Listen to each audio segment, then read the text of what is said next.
Religious dogmatism and radicalism has engulfed India and poses a serious challenge. Some of the facets of such obnoxious radicalism are Sartan Se Juda gang.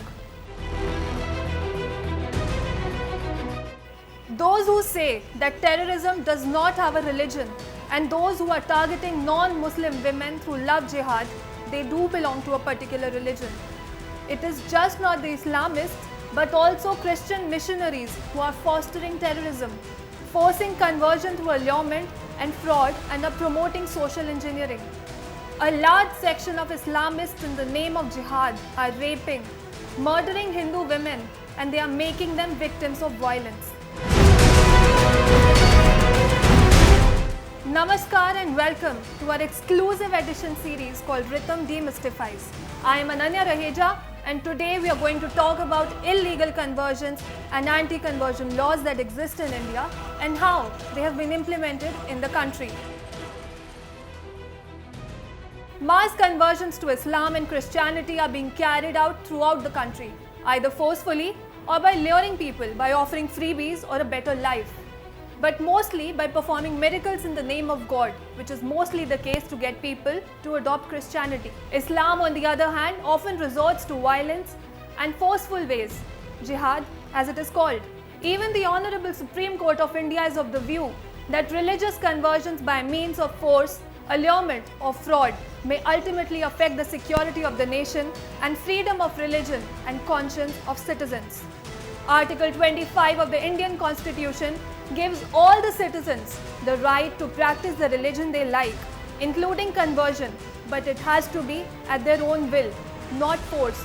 Recent cases and events which have come to light are in a way altering the social fabric of the country, creating unrest and giving rise to cases of violence and intolerance. To counter the increasing cases of forced conversions, many states have passed anti-conversion laws. The first one being Odisha back in 1968, followed by Madhya Pradesh in the same year and Arunachal Pradesh in 1978.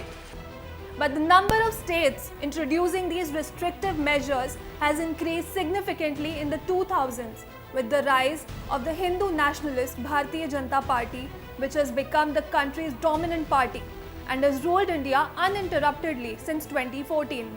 Despite fierce opposition from Christians and opposition parties, a new law cracking down on allegedly illegal religious conversions in Karnataka was approved by the upper house of the local parliament, making Karnataka the 10th Indian state with anti-conversion laws. Uttarakhand and Haryana followed soon after.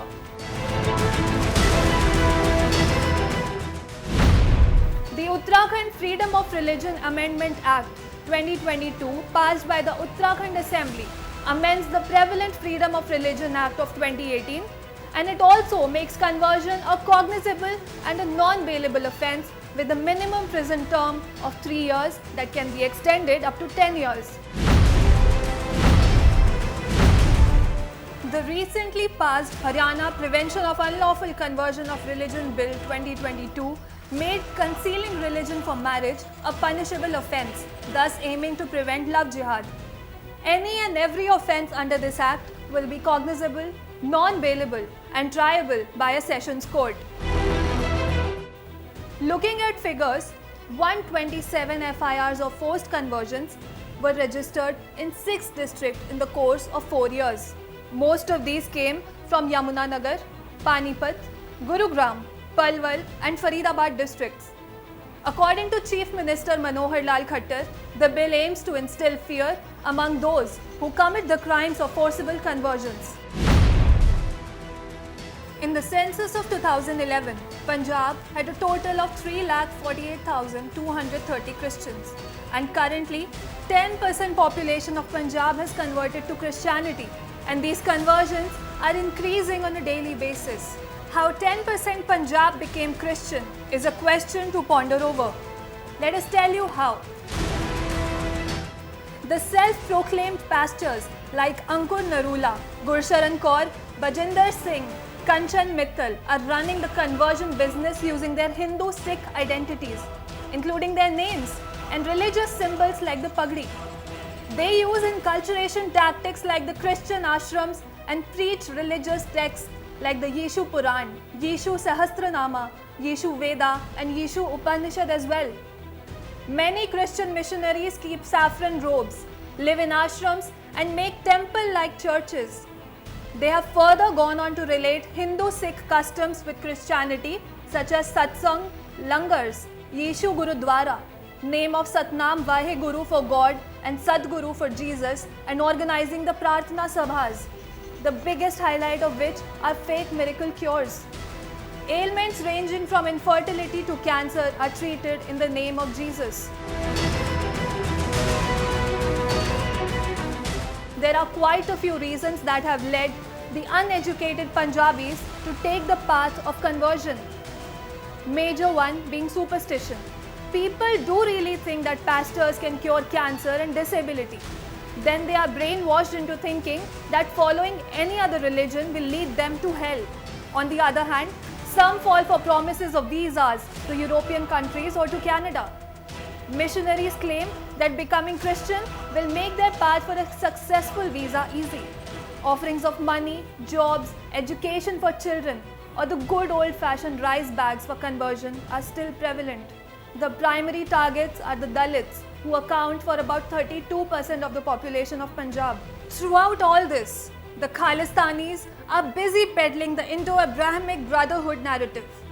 According to them, RSS is a bigger threat to Sikhs as it treats them within a larger umbrella of Hindu Dharma. However, their mouths are firmly shut on the issue of Christian conversion.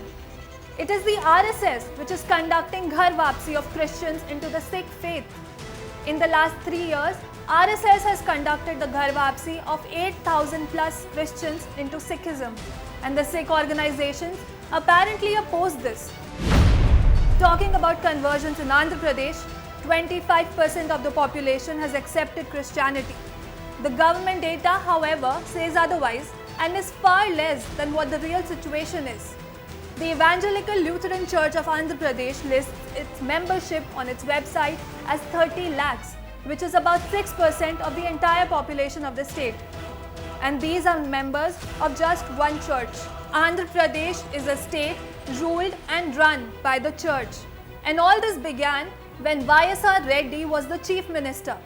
After him, his son Jagan Mohan Reddy carried forward his legacy. The father-son duo aggressively targeted the scheduled caste and other oppressed classes by offering freebies to pastors and investing crores in making churches throughout the state. Most of those who converted are Christian by practice but Hindus on paper, because they want to keep on availing the reservation benefits offered to SCs and STs in public employment and education, thus creating a new breed of crypto-Christians.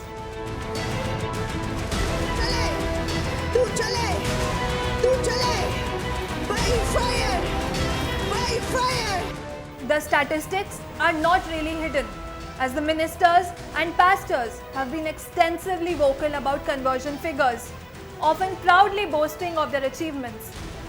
One such, Pastor Parveen, was seen in a video boasting about having converted 6 lakh people to Christianity in 2015 alone, and claimed to have destroyed the tree and rock images as false gods with the approval of locals. In a bid to raise funding abroad, he also admitted to having created 700 Christ villages, where the entire village has been converted to Christianity.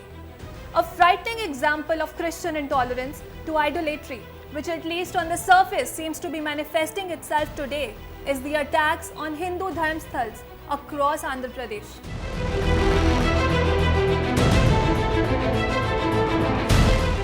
The Soren family-led Jharkhand government too doesn't lag behind in religious conversions. Some have gone to the extent of saying that the Jharkhand Mukti Morcha has now become the Jharkhand Muslim Morcha. Earlier, Christianity gripped the tribal communities, and now Rohingya Muslim refugees have come in the forefront of the conversion scenes. The first week of September saw the Islamists mercilessly killing 2 Hindu girls. In another case, an Arman Ansari, a Bangladeshi national, raped and killed the 14-year-old tribal girl. These 2 cases had shook Jharkhand, and Chief Minister Hemant Soren debunked these cases as the usual stuff that keeps happening.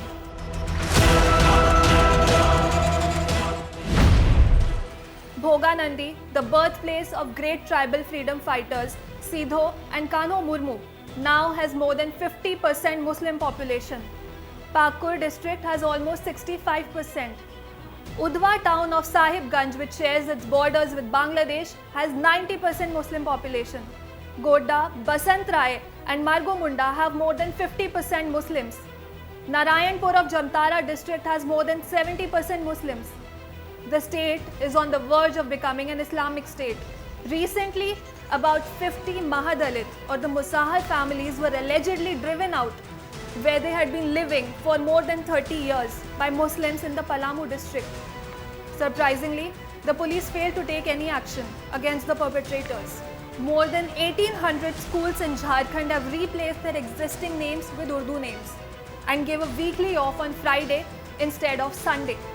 Bangladeshi infiltration is at its peak, and CM Soren is all mute about it because he is backed by the influential PFI and ISI handlers in the state.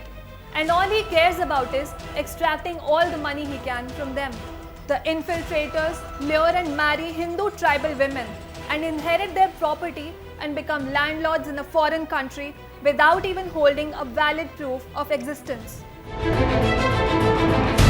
Christianity, on the other hand, is being spread in the state by offerings and favors and gifts.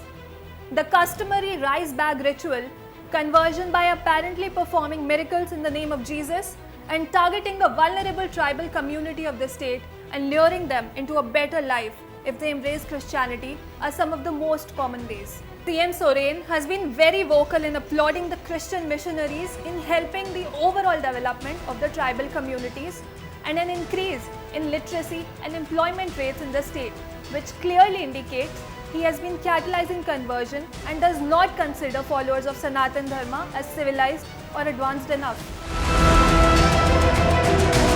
In a very recent incident of sidelining the Hindu community, Government of Jharkhand declared a sacred Jain temple, the Sri Sammet Shikharji, as a tourist place.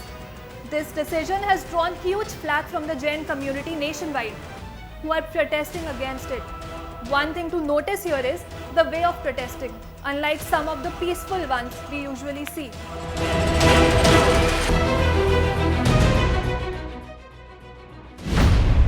If we look at the statistics, a large part of the country's Christian population of 2 crores, 78 lakh live in Jharkhand, Chhattisgarh and Odisha. A significant proportion of these people who are misguided from Hindu to Christian by missionaries come from areas that have always been tribal dominated. The number of people of these tribal groups living here are about 2.5 million, which is about 9.1% of the total Christian population of India. If we talk about Chhattisgarh itself, Christian missionaries have encouraged more conversions in areas that have already been tribal group dominated. Looking at census figures released by the central government, about 62% of these people who were converted after getting trapped by the inveigle of missionaries are living in Jashpur, Surguja and Raigad districts. Another rising threat in Chhattisgarh is the increasing settlement of the illegal Rohingya immigrants. A major conspiracy is being carried out in the state to change its demography. These Bengali-speaking immigrants are very different from the local people and portray a highly suspicious behavior. They hold valid Indian identity proofs including Aadhaar cards and ration cards. One of the reasons for forced conversions is the demographic change that is happening across India. In order to evade such situations, there has been mass exodus of Hindus also. It is essential that both the state and central governments take stringent measures against missionary schools and the madrasas where extremism and exclusivism is taught. With an aim to combat the situation, values pertaining to our religion need to be inculcated among the students from a very young age. There is also a need to hold competitions of dharmic education which spread altruistic and syncretic Hindu values. तू चले, by fire!